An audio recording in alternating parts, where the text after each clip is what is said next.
பேய்கள் பூதம் யாவும் விரட்டும் கீழ்காவில் அம்மையாம் சோற்றானிக்கரையில் வாழும் அம்பிகையை வணங்குவோம். அம்மே நாராயணா தேவி நாராயணா லக்ஷ்மி நாராயணா பத்ரே நாராயணா.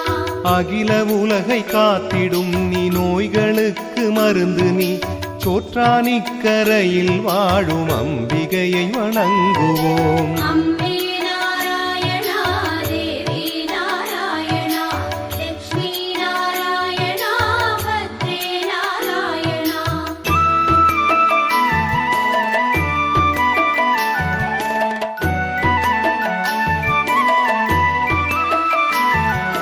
பிரம்மதேவன் மனமதிலே முழுதும் நிறைந்த தேவினி சோற்றானிக்கரையில் வாழும் அம்பிகையை வணங்குவோம்.